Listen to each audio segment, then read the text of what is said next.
Chapter 6. He rushed inside. The warmth of the building filled him with a sense of comfort and shielded him from the night's freezing temperature. But the comfort to his body did nothing to appease the comfort of his soul. His heart was full of anger and rage. "You burned them out. How could you?" Anger engulfed him like a blue flame. His face flushed hot as he moved quickly toward the corner booth, stopped only by a sharp finger to the chest. "Watch your tone, Rossi." The man with the finger buried in Tony's chest is Marco Salvatore, the only son and heir to Dino Salvatore. He is like his father, large of stature. Unlike his father, he is full of passion, quick to anger, and always willing to fight anyone. The man in the booth, surrounded by shadows, says, "It's all right, son. Let him have his piece." At the command, Marco lowered his hand. "Tony, you have been with us for a while, and you still know nothing of how our business works. I respect the fact that you have supported your family for years.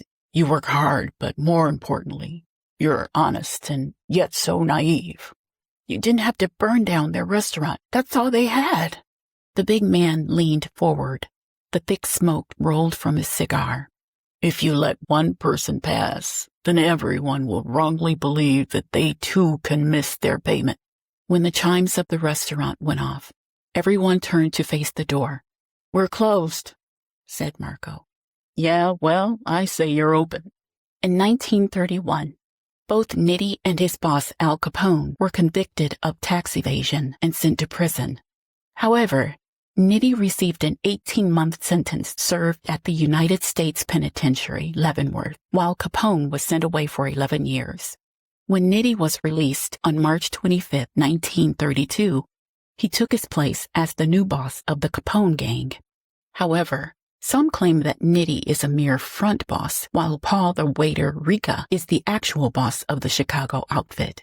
In actuality, Rica is merely the acting boss of the Chicago outfit for 6 months between Capone's October 1931 imprisonment and Nitti's March 1932 release. With the recently released Nitti paranoid about violating his federal parole, Rica is acting in the role of emissary that same month when he was arrested with Lucky Luciano, Meyer Lansky, and other mobsters by Chicago police and prominently photographed. The picture caused some to incorrectly conclude that Rica was the new boss of the Chicago mob. But it is Frank Nitti who stands before the Salvatore crew. Behind Nitti and locking the doors is Charles Cherry Nose Joy, a high-ranking lieutenant for the Chicago outfit, specializing in extortion and blackmail under Frank Nitti after Al Capone's 1931 tax evasion conviction. He left for a brief time and eventually returned to Chicago. Beside Nitti is John Handsome Johnny Rosselli. Rosselli first met Al Capone in 1927 on a trip to Chicago to attend the Jack Dempsey-Gene Tunney boxing match. Capone was holding a party that night at his headquarters Metropole Hotel, where Johnny could briefly meet him and the Chicago outfit's inner circle. Rosselli next met with Capone at the Biltmore Hotel in downtown Los Angeles. In 1928, Capone invited Rosselli to Chicago, offering him a role in his organization.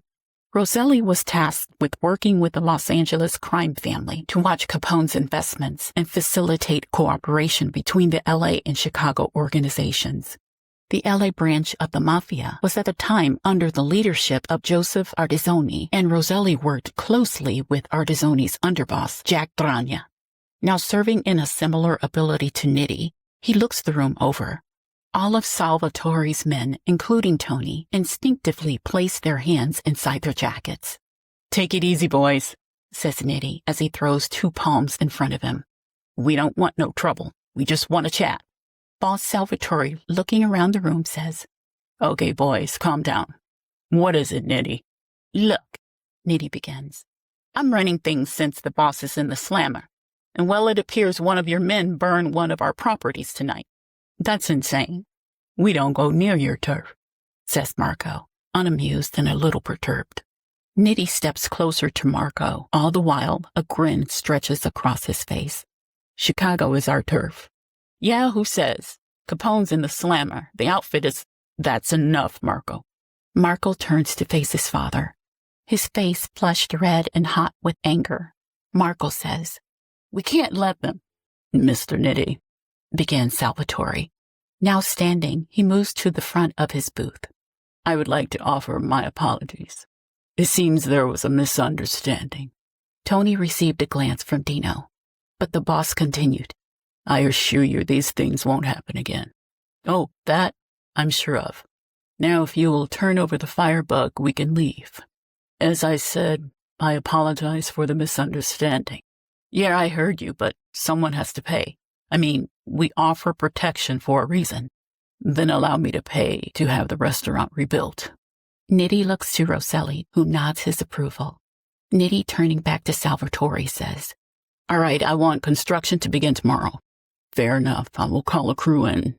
"You had better not double-cross us," were Nitti's parting words, and he turned and followed his men into the night. Salvatore turned to face Tony. "I'm sorry, kid. I guess you were right." Marco, slamming his fist onto the table, says, "We can't let them get away with this." His father, equally angry, but not letting the emotion show, turns to face his son.